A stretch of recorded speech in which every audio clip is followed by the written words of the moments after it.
Were you in a relationship with a narcissist or a toxic person and it seemed like they were trying to make your life hell? Maybe it seemed like they were trying to make you have the worst life ever and you're just like, wow, like I don't understand what's going on. It's like you say you love me, you say you care, but then you're acting like you want me to leave. Well, just so you know, a lot of times when they're doing that, the narcissist does want you to leave.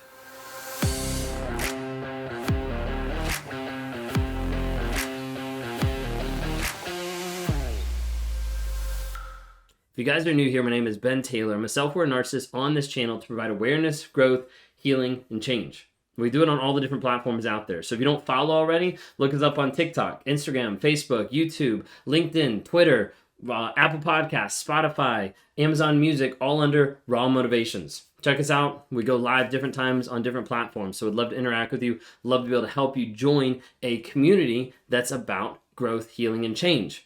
If you want to take that healing to a whole nother level, then check out the NARC app.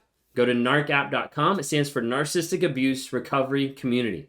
Community of people with courses, with challenges, with places to be able to get encouragement and advice as you continue moving forward on your healing journey to find that state of being happy, being healthy, having that intentionality of how you're going to show up on a day-to-day basis. We check in with people on a weekly basis with weekly lives where we bring people on screen, where you have group coaching inside those, and we have specified monthly coaching where we bring people in from the outside, different psychologists, survivors, coaches to help you in your healing and your growth process. So check that out at narcapp.com. If you want to hear from the wife, you can check out our podcast called Trauma, Drama, and Life. Would love to have you interact there. You can check out the journal that's on Amazon, From Fantasy to Reality. If you want to talk to me one-on-one, you can go to rawmotivations.com, click on one-on-ones. We can set up a time to be able to chat and to help you work on your healing and to move forward with the story that's in your head to be able to change that and make sure it's grounded in truth. So when we're talking about narcissists and leaving, a lot of times people are like, well, narcissists, they leave all the time. And you'd be 100% correct with that.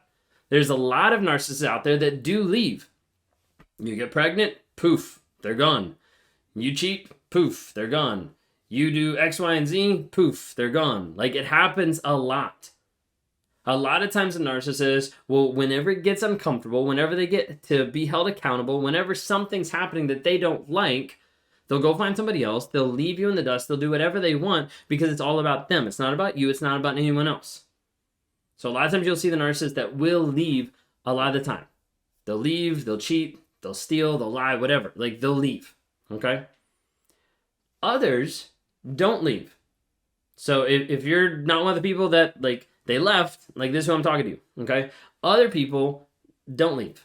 There's other narcissists that make your life hell so that you leave. And you're kind of like, how does this even make sense? Like, why would they even do that? Well, part of it goes back to a video that I've done before about the narcissist enjoys chaos and how it actually works. Narcissist creates, sustains, and thrives in chaos. That's a place where they're actually comfortable. They're the eye of the storm, the eye of the tornado, and the tornado rips through your life and other people's lives, destroying everything in its path, while the person in the middle is content and comfortable because they're the ones causing it. They're the ones in control. And a lot of times people don't realize that as that's happening, there's a hope and there's a thought in the back of the narcissist's mind of like, I hope they leave, then I can get what I want. And so you have to understand what the narcissist cares about. Typically, it boils down to money and image. That's it. I care about the money that I get, and I care about how I look to others. That is the thought process of the narcissist. Too many people just need to hear just that to understand and change their whole perspective of what's going on in the relationship, because they think that it's about them, and they think it's about the kids. They think it's personal. They think it's a lot of other things. But typically, when you boil it down, it's money and image. That's it. When we talk about the aspect of money and talk about the narcissist is looking at wait a second, I need to figure out what is actually going to make sense. I'd rather just stay in this relationship because I might have to pay for things. I might have to pay for child support. I might have to pay for X, Y, and Z. So okay, if you want this, that not happen, if you want to break up with me, if you want a divorce, then you go get the lawyer. Or maybe we can use the same attorney. We can just split it. Or how better yet, let's save money by not going to court, and let's just go through mediation, because that always works, right? Typically it doesn't with a narcissist, because they use that as more manipulation to drag out the effects so that they don't have to work, they don't have to pay more money, they don't have to work on their image, they can just stay in that relationship and make people think that everything's okay. And when we talk about money, a lot of times the narcissist in that breakup, in that divorce and things like that, you're going to see an aspect that they're not going to pay their child support. Some people get annoyed when I say that, but a lot of times it's true. And I've spoken to a lot of people that get zero child support, even though it's court ordered, even though that it's put in writing, even though they decided on it in mediation or they promised, but they don't actually pay it. And typically that's because the narcissist views kids as being a liability and a waste of time and money. Sometimes they'll go to extremes of let me spend money to not pay. Let me buy a bunch of things. Let me buy a house. Let me buy a bunch of furniture. Let me buy a bunch of things so that I don't have money to actually pay you. So I can go to court and say like, hey, I don't have money to pay them. We've even seen like the narcissists like quit their job. Like, I'm jobless. I don't have any money. I can't give them money. Sometimes even run from the state, from the country.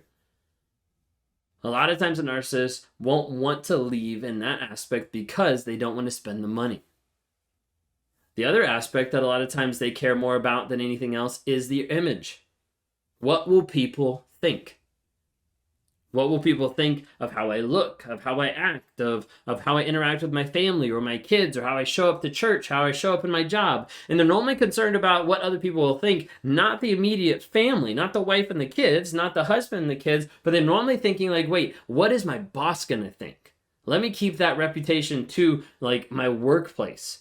Let me keep that good reputation to my family or to my community or to my church, like all these things. And a lot of times the narcissist will focus on a good reputation. Sometimes that good reputation is overt, is out there for everybody to see, and sometimes it's just in their head. They'll keep telling themselves they're a good person, they'll keep doing whatever. But as a result, when they're relying on that image piece, they'll try to have a good reputation in a lot of different places. They'll hide in the church, they'll hide in the community, they'll hide in different places because they want to have that image that looks better so it doesn't show the shame that's actually inside. You'll see this the same way, and it looks really confusing for a lot of people when they hide a new supply. Like, why would they hide the new person? Why would they hide the person that they cheated with? Why would they hide the new affair partner? Like, why would they hide that after we've broken up? Why would they hide that? Well, a lot of times it's because of an outward appearance. Like, let me make sure that no one else thinks or realizes that I'm actually doing this. Other times it's for an inward story of like, hey, I'm a good person. I cheated. I went on with this person, but I'm still a good person. Sometimes that image can just be in their head. All right, so we've been talking about different aspects: money, image, them leaving, them not leaving, them creating chaos, all this kind of stuff. But I want you to think of this as narcissists want you to leave. So many times I'm getting like DMs and messages from people being like, how do I get my narcissist out of the house? How do I get this toxic person out? How do I get free from this person? And a lot of times if they're not going to leave, they're never going to leave, but they want you to leave. They won't leave. They won't file, but they want you to do it because they want to be free to do whatever they want to do. And you're constricting them. And a lot of times if they can make your life hell, they can do a reverse discard and you actually leave and they're like, yes, finally. But what happens when you get ready to leave? You get ready to leave and they're going to change at the last second. They're going to attempt to have an epiphany of like, wow, like I actually love you. I actually want this to work. Let's make this happen. And then you walk out of the door and they turn around and they blame you for being the person that left. And then they go out and they smear you to their friends, to their family, to other people, being like, I can't believe she walked out the door. I can't believe he left me at my worst time. And the whole goal with that is to paint a picture so that they're not the bad guy. So that ultimately the other person is at fault. A lot of narcissists hate their marriage, hate their partner, they hate where they are, they hate themselves, they want to get out of it, but they don't have the balls to actually get out of it. They'd rather sit there and make someone else's life hell than they would actually own up and say, hey, I'm unhappy here and we're going to get a divorce. They'd rather make you go through hell than they would actually say, hey, I'm unhappy here and I need to own up to the stuff that I've done and I think we need to get a divorce. Like, they're not going to do that. Again, we talked early on, some do. I'm not talking to those people. I'm talking right here to you. That sometimes they'll stay and make your life hell so that they don't have to be the bad guy when you walk away. Sometimes they will change at the last minute and try to feign like something's happening so they can tell other people, I tried. I tried to get them to go to counseling. I tried to get us to work on ourselves. I tried to do this. I begged her to stay. I begged him not to go, but they left. That way they can make sure that it's someone else's fault and they're not to blame. You see, when the other person leaves in the relationship, the narcissist enjoys that because then they don't have to take accountability. They're like, I might have cheated 25 times, but they left me.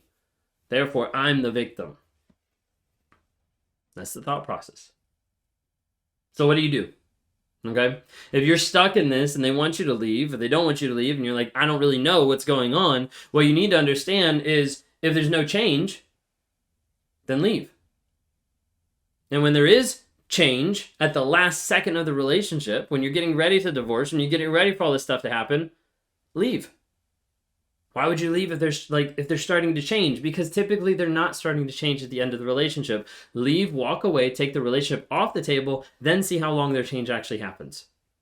If they're actually changing for themselves, then it'll be long-lasting, sustainable change, even if they don't have any hope for seeing you. Sometimes they'll try to hoover to get you to stay. You need to walk away. If you've been in a relationship with a narcissist that's more concerned about money and more concerned about image, and they've made your life chaos, but they're not willing to actually take a stand and be like, hey, I've made your life awful, let me apologize and fix it, or I've made your life awful, let's get a divorce, or let's break up, whatever it is. If you're in that type of relationship, it's not going to get better until you make a different choice. Until you make the choice to leave by noticing, wait a second, this person is not honest, they're not vulnerable, and they're not showing any consistent change. If you're seeing that on a day-to-day basis, you need to walk away.